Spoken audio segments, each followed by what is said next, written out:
সংস্কার যে public administration committee সেখানে বলে দিয়েছেন ওনারা আশু করণীয় বলতে আগামী 6 মাসের মধ্যে করণীয় এগুলিকে আইডেন্টিফাই করেছেন। অন্যান্য কমিশনের রিপোর্টে বলা হয়েছে আশু করণীয় মানে আগামীকাল থেকেই শুরু করা যেতে পারে এবং এটা অবশ্যই আগামী নির্বাচনের আগেই এই সংস্কারগুলো করা প্রয়োজন বলে ওনারা মনে করেন। আশু করণীয়র যে লিস্ট আছে সেগুলির কিছু কিছু ব্যাপারে রাজনৈতিক দলের সাথে আলোচনার প্রয়োজন হতে পারে, আবার কিছু বিষয় আছে এতই মামুলি এতই ছোটখাটো যেটা প্রশাসনিক একটা আদেশের মাধ্যমে করা সম্ভব। আশু করণীয় যেটা আছে সেটার মধ্যে কিছু ব্যাপারে রাজনৈতিক ঐক্যমত্য প্রয়োজন হতে পারে, এটা আমরা আলোচনা করে ঠিক করব। আর রাজনৈতিক ঐক্যমত্যের লক্ষ্যে ফেব্রুয়ারি মাঝামাঝি সময় থেকে আলাপ শুরু হবে এবং এই ব্যাপারে সরকার দৃঢ় প্রতিজ্ঞ, যত তাড়াতাড়ি সম্ভব এই ব্যাপারে মতৈক্য বোঝানোর চেষ্টা করা হবে। নির্বাচনী ব্যবস্থা সংস্কার কমিশন, নির্বাচন কমিশন নিয়োগ আইন, এটা তো আমরা নিয়োগ আইন ভবিষ্যতের ক্ষেত্রে করার কথা বলেছেন। জাতীয় সংসদের সীমানা নির্ধারণ আইন, এটা একটু অ্যামেন্ডমেন্ট করার কথা বলেছেন। গণপ্রতিনিধিত্ব আদেশ একটু সংশোধন করার কথা বলেছে। নির্বাচন কর্মকর্তা বিশেষ বিধান আইন, এটা একটু সংশোধন করার কথা বলেছে। নির্বাচন কমিশন সচিবালয় আইন সংশোধন করার কথা বলেছেন। নির্বাচন পর্যবেক্ষণ এবং গণমাধ্যম নীতিমালা পর্যবেক্ষণ ও সাংবাদিক নীতিমালা এগুলি সংশোধন করার কথা বলেছেন। রাজনৈতিক দল ও প্রার্থীর আচরণ বিধিমালা, হলফনামার খসড়া, স্থানীয় সরকার আইন এগুলিকে সংশোধন করার কথা বলেছেন। কারণ ওনারা সংবিধান সংশোধন সংক্রান্ত যেই সমস্ত প্রস্তাব দিয়েছেন প্রত্যেকটা প্রস্তাব রাজনৈতিক দলের সাথে ঐক্যমতের ভিত্তিতে এটাকে গ্রহণ করা হবে কি হবে না সেই ডিসিশন নেওয়া হবে।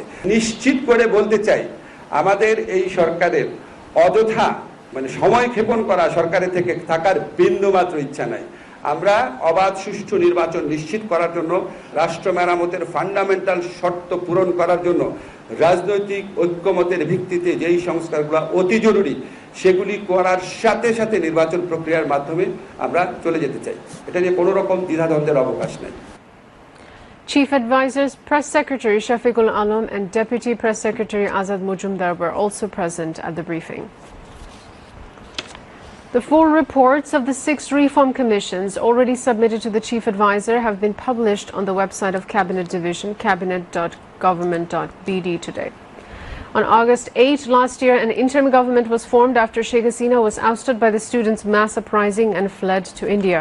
Then interim government formed the Electoral Reform Commission, Police Reform Commission, Judiciary Reform Commission, Anti-Corruption Reform Commission, Public Administration Reform Commission and Constitution Reform Commission. 5 commissions except for the Constitution Reform Commission were formed on October 3 last year. The Constitution Reform Commission was formed on October 6. All the commissions were given 90 days to submit their reports. However, that deadline was extended several times. On January 15 days after the deadline, the preliminary reports of the 4 reform commissions, Constitution, Election, Police and Anti-Corruption Commission were submitted to Chief Advisor. Public Administration and Judiciary Reform Commissions submitted their reports on February 5. These commissions present reform recommendations in the reports. At the same time, they also presented recommendations on what can be done in the short, medium and long term for reform. Besides, the commissions are sending these full reports and recommendations to the political parties and all the stakeholders of July mass uprising. After that, the National Consensus Building Commission will finalize a reform roadmap based on the suggestions and opinions of the concerned stakeholders. Sarjis Alam, coordinator of the anti-discrimination student movement, urged interim government, Home Ministry and police to arrest those involved in the attack on students and people in Ghazipur as soon as possible. He made the call at a rally organized protesting the attack on students and public in Ghazipur today. Terrorists of Awami League, Chhatra League, Jubo League are roaming around freely. These terrorists are threatening my fighters on social media, he added. Sarjis Alam said the terrorists of Awami League, Chhatra League, Jubo League are roaming around. These terrorists are threatening the fighters of July mass uprising on social media.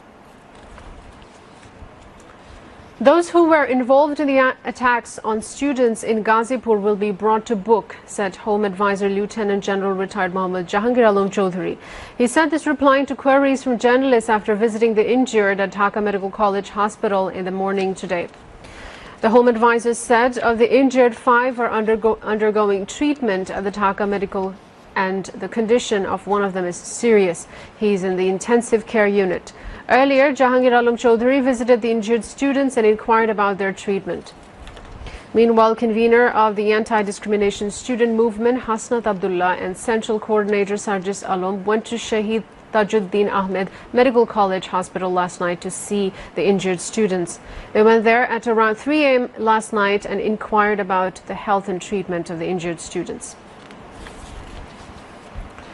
Chief Advisor's Press Secretary Shafiqul Alam said there are conspiracies in exchange for huge money to portray Professor Dr. Muhammad Yunus negatively in global arena through propaganda.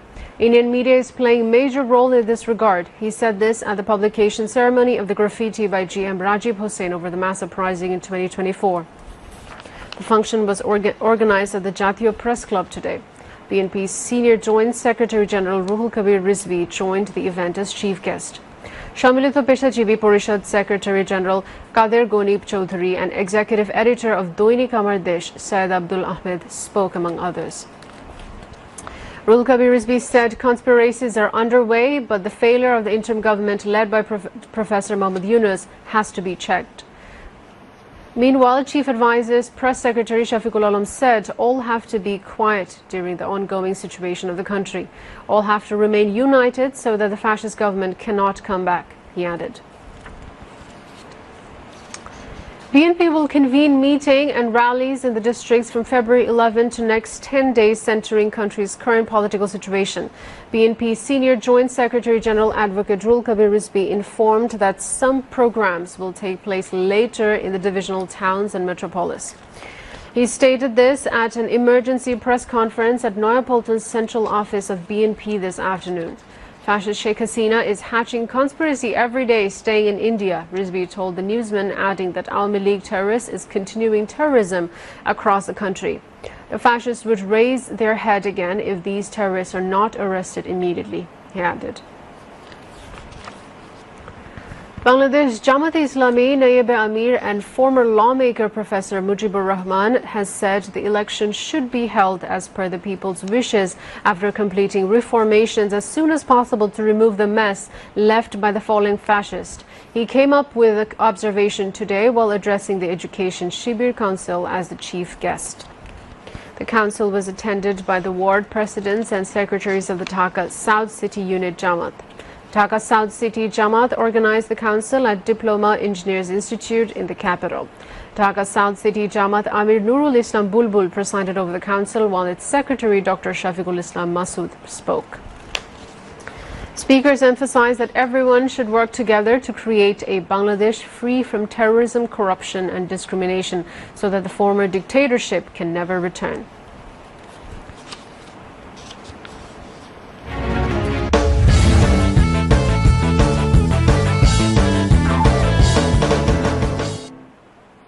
Now international news.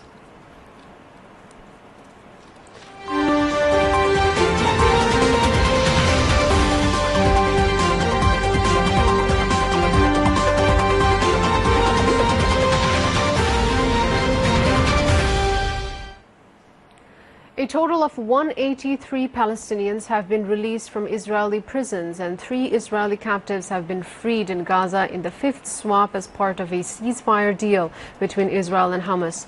Eli Sharabi, Ohad Ben Ami and Or Levi are now confirmed to be in Israeli territory. The Israel Prison Service says that all 183 Palestinian prisoners due to be freed today as part of the ceasefire deal with Hamas have now been released. The Palestine Red Crescent Society says that 7 freed Palestinian prisoners were taken to hospital after arriving in Ramallah earlier today. Israel's war on Gaza has killed a confirmed 48,181 people and injured 111,638, according to the enclave's health ministry. The government media office has updated the death toll to at least 61,709 people, saying thousands of people who were missing under the rubble are now presumed dead.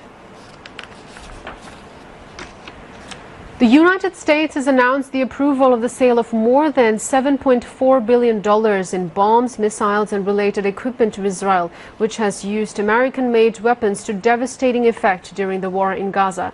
The State Department has signed off on the sale of $6.75 billion in bombs, guidance kits and fuses, in addition to $660 million in Hellfire missiles, according to the U.S. Defense Security Cooperation Agency, DSCA.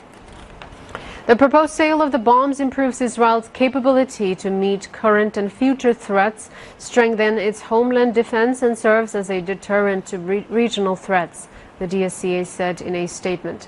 The war has devastated much of Gaza, resulting in the displacement of much of its population, but a ceasefire has been in effect since last month, providing for the release of hostages seized by Hamas. In response to concerns over civilian deaths, then-President Joe Biden's administration blocked a shipment of 2,000-pound bombs to Israel, larger than those in the latest proposed sale. But his successor, Donald Trump, reportedly approved the shipment after returning to office. Frigid winds have blown down tents in the Gaza Strip, where hundreds of thousands of people remain homeless amid the 2-week-old ceasefire. Palestinians in the territory are enduring their second cold, wet winter since Israel's war on Gaza started in October 2023. Strong winds and rain are adding to people's suffering, with thousands of families living in worn-out tents after their homes were destroyed in the bombardment. Hundreds of thousands of Palestinians have returned to northern Gaza since the ceasefire came into effect last month, pausing Israel's 15-month assault. But most people found their homes destroyed or heavily damaged.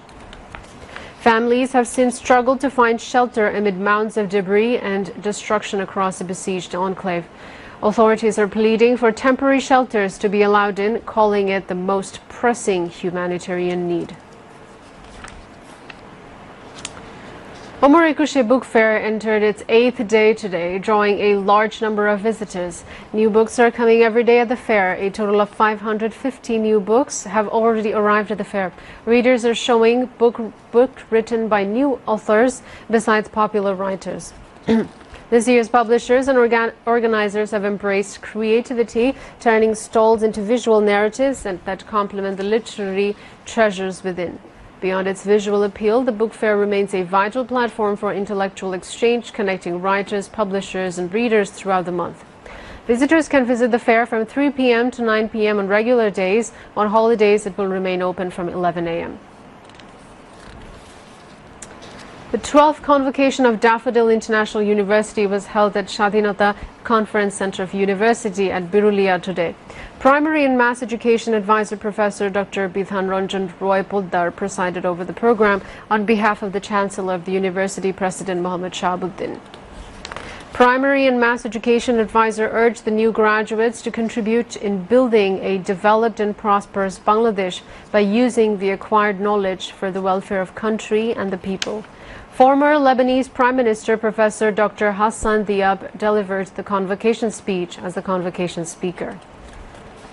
Chairman of Board of Trustees of University Dr. Muhammad Sabur Khan, Vice Chancellor Professor Dr. M. Lutfur Rahman, and deans of different faculties also spoke on the occasion.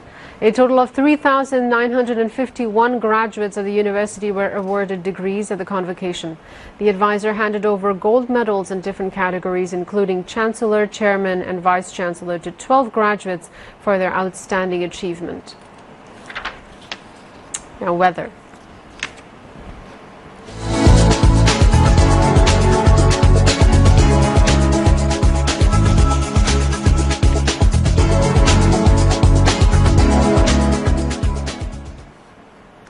Met Office in its weather forecast till 6 p.m. tomorrow said weather may remain dry with temporary partly cloudy sky over the country. Mild cold wave is sweeping over the districts of Rajshahi, Pabna, Nauga, Dinajpur, Molavi Bazar and Chuadanga, and it may continue. Light to moderate fog may occur over the country during late night to early morning. Night and day temperature may remain nearly unchanged over the country. Country's lowest temperature was recorded today 8.5 degrees Celsius as Sri Mongol, and capital Dhaka's lowest temperature was recorded 15.6 degrees Celsius. Now news on sports. The theme Run for Unity, Run for Humanity, the highly anticipated Dhaka International Marathon 2025 was held in Dhaka under the overall supervision of the Bangladesh Army. Chief Army Staff General Waqaruzzaman expressed his vision for a healthy nation, mentioning that a strong and healthy population would be immensely beneficial to the country. Army Chief Waqaruzzaman said this while he handed over the prizes to the winners of the marathon at a naval base near 300 feet of Purbachol in Dhaka. He also spoke about the importance of spreading marathons across the country to foster a healthier and more robust society. The country's largest marathon was organized with the participation of 10,127 runners from 10 countries in 5 categories. Earlier, Principal Staff Officer to end the bulletin headlines once again. Operation Devil Hunt, the countrywide crackdown of joint forces, begins in Ghazipur and other areas across the country.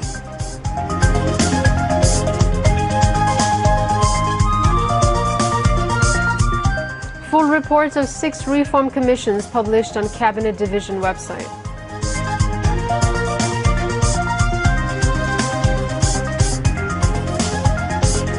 Government will implement urgent reforms on the basis of political consensus. Discussion with political parties begins in mid-February, says law advisor.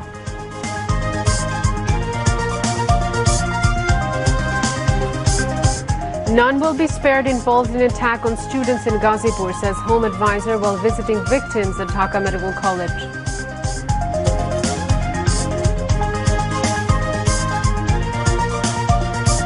Indian media involved in sponsored smear campaign against chief advisor, says press secretary, urges all to remain calm.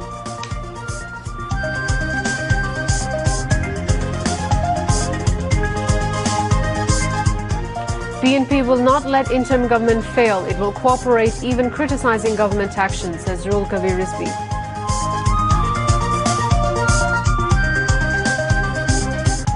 Three Israeli hostages released in tune with ceasefire deal. In return, 183 Palestinians freed from jail.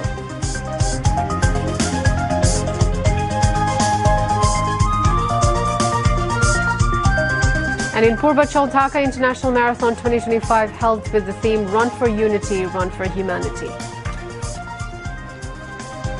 That's all from the newsroom for the moment. Thank you for staying with us, and we invite you to watch our next Bangla News. Until then, Allah Hafiz.